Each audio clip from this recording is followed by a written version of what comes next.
So what are the arguments for use of or not using the net debt, national debt to GDP ratio? So those who are against the use of this ratio, who say that this ratio should not be used, they say that the scale of problem is overstated. They say that you do not need to track that. Why? Because maybe because why? Because that is not a problem. Why? Because they say that maybe that is given to residents and not to economy, and when it is given to residents, residents affordability will increase and aggregate demand will increase. They also say that maybe money is used for capital investment and human capital development, and due to this reason productivity will increase, and when productivity increases GDP will increase. Large fiscal deficit, so they say that if there is a country which is maintaining or which is running a large fiscal deficit, then maybe its tax policies are not efficient.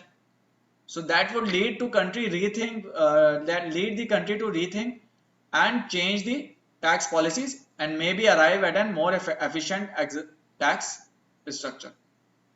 Or they say that if there is unemployment, that can help offset that unemployment and eventually GDP will increase.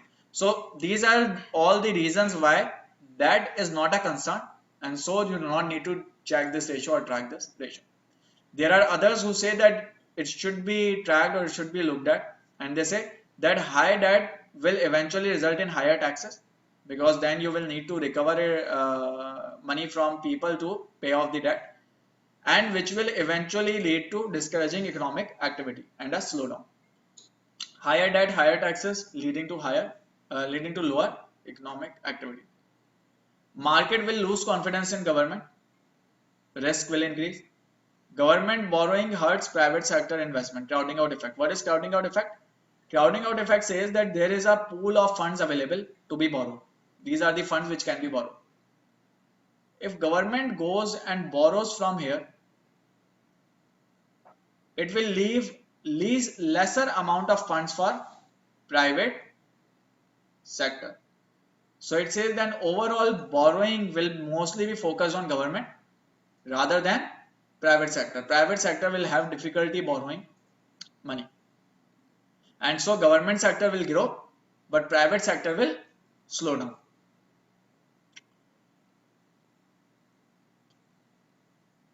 Any problem so far? Okay, so we discuss government spending, revenues.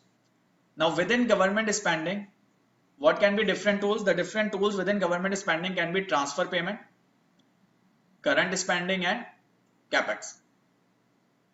Transfer payments, what are transfer payments? Transfer payments are, for example, social welfare benefits. Social welfare benefit, unemployment benefits are transfer payments. Current spending is spending to finance running expenses. So for example, running a hospital, running a school, running a university. Capex, to make a long-term investment. For example, making a road, making a hospital, making an institution, making a school, that is capex. So these can be three types of spending. When we talk about revenue, revenue can either be direct tax or indirect tax. For example, direct tax is applied on sales. So sales tax is a direct tax. When you buy something, you pay a tax, that is direct tax. Or indirect, that is you are charged on your income. When you generate income, you pay a tax on that income, that is indirect tax. Indirect because not directly associated with spending, your consumption at the time of consumption, that is related to earning. So income tax is indirect, direct taxes your paid at the time of consumption. Advantage of direct tax versus indirect tax. Direct tax is easy to be implemented with immediate effect. So government can today say that direct tax is now 17%, 20 instead of 70, and the goods will start to be, that will get incorporated into prices, and from next day onwards or from the same day, goods will be priced at a higher tax rate. But indirect tax takes time to be implemented. Why it takes time? Because then companies will have to change the structure or restructure their payroll systems and all the workings. Another advantage is that direct tax can help to discourage the consumption of certain goods. Like for example, if you want to discourage the consumption of tobacco, you can put a direct tax on tobacco. You cannot put tax on someone's income for the consumption of tobacco. Problem with capex, it is a long time. It takes a long time to produce result. Why? Because there is first recognition lag. What is recognition lag? Recognition lag means first government will take time to recognize that there is a need for spending to be made, and then action lag. That is, one, it has been recognized, it will take some time to formulate a plan and then to take the action. And then once that action has been taken, then the result will take time to be realized. So that means there is a long time for this capex to produce result. So for example, if government thinks that it needs to increase the skill set of the human capital, it will first recognize it, and in order to recognize that there is a need to make new universities, it will take some time.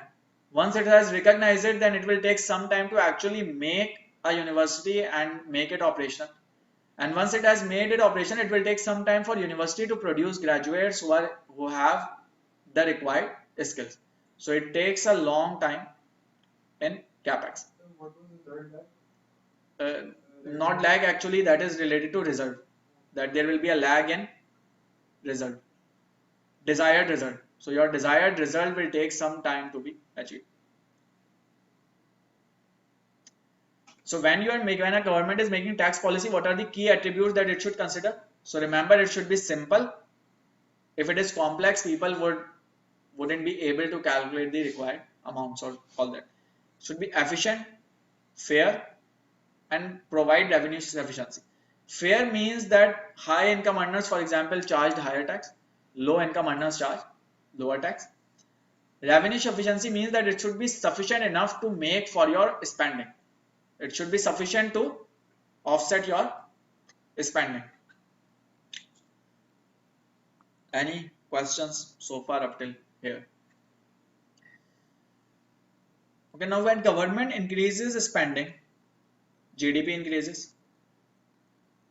But GDP increases not with exactly the same amount as spending. GDP increases with a bit of higher amount. So maybe if government spending increases $100, GDP increases $110, maybe. So this difference or this factor is known as fiscal multiplier. So for example, if I say that $100 with an increase of $100 in government spending, total total GDP increases by 110. That means fiscal multiplier is 1.1. So this is fiscal multiplier.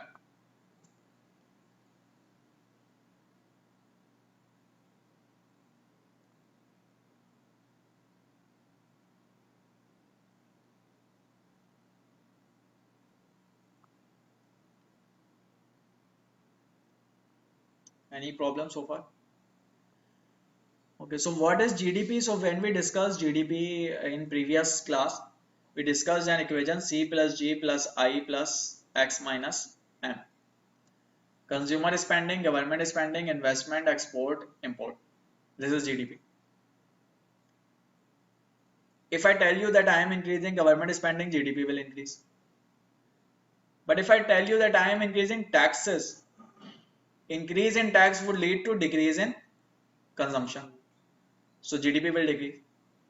But remember one thing, that if government spending and taxes, if both increase by same amount, then net impact is not zero. Net impact is still positive. Even if both increase with same amount, net impact is positive and an increase.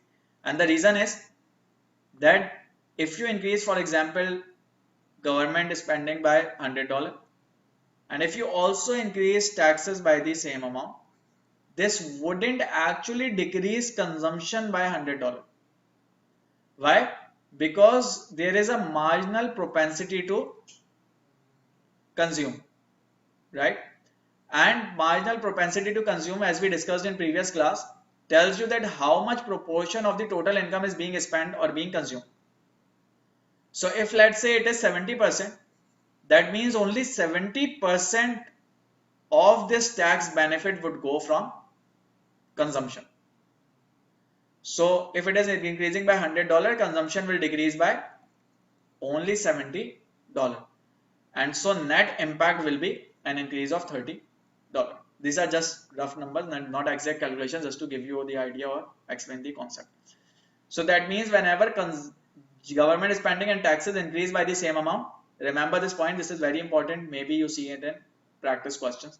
So when both increase by same amount, GDP will increase. Why? Due to marginal propensity of consumption being less than 1. C being less than, C is marginal propensity to consume being less than 1. So remember these definitions, this is important.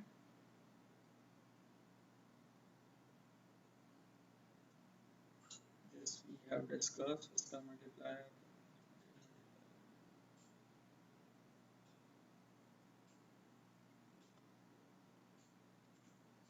This we have discussed. Automatic stabilizers can be income tax, VAT, social benefits that we have already discussed. Discretionary are others like making a road, making a hospital, making an education institute.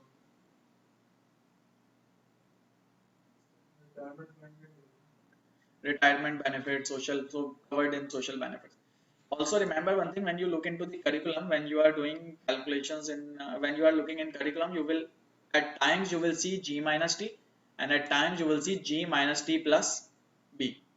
So do not get confused, this is the same thing. This B is social benefits or transfer payments. Transfer payments which are social benefits or social security benefits and employment benefit.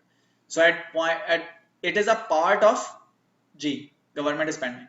In some places you will find it being a part of G, but in some places you will find it being written separately. So in not in questions, in the theory and in explanations, you will find this B written in some parts, so do not get confused. This B is simply transfer payment, which is a part of G. So you can either write it separately, break it down into two components, transfer payment and other government spending, or you can combine it with government spending. Net impact will be same.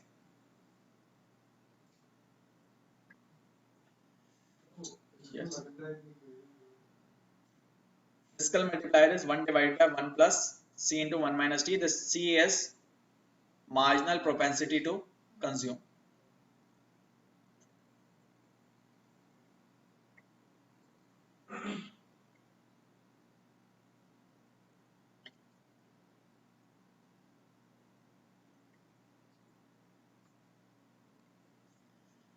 Relationship between policy, monetary policy and fiscal policy.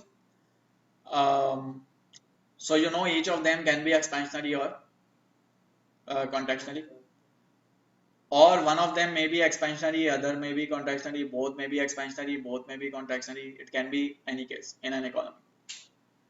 If the economy has easy fiscal policy, by easy means expansionary. If it has easy fiscal policy, what does it mean? It means low taxes, higher spending. So that means aggregate demand will be higher, higher output. Tight monetary policy. Tight monetary policy means higher interest rate, lower money supply. So higher interest rate. So in this type of economy, generally output will be higher, but interest rate will also be higher. If you have tight fiscal policy but easy monetary policy, tight fiscal policy means lower government spending. So government spending is low. Easy monetary policy means rate is low. If rate is low, private sector will borrow money at a lower rate and will invest it. So that means investment will be higher. So government spending is lower, private investment is higher. So that means overall public sector will shrink. By public sector means government owned entities or government owned businesses. So public sector will shrink, private sector will grow, because investment will be higher, government investment will be lower, private investment will be higher. Easy monetary, easy fiscal, highly expansionary, because both are expansionary, higher output, lower rate. So private sector will be in booming, government sector will also be expanding. Tight monetary means higher rate, tight fiscal means lower spending. So lower output, higher rates, so highly contractionary.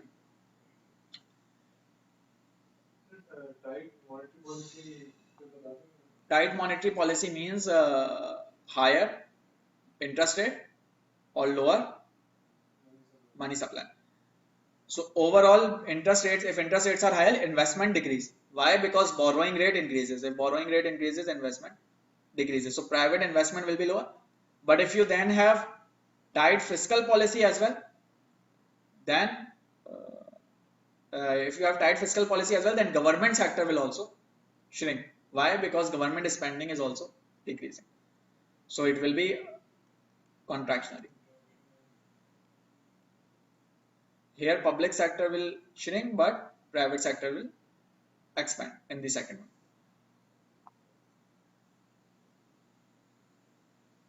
Okay, so let's take a break.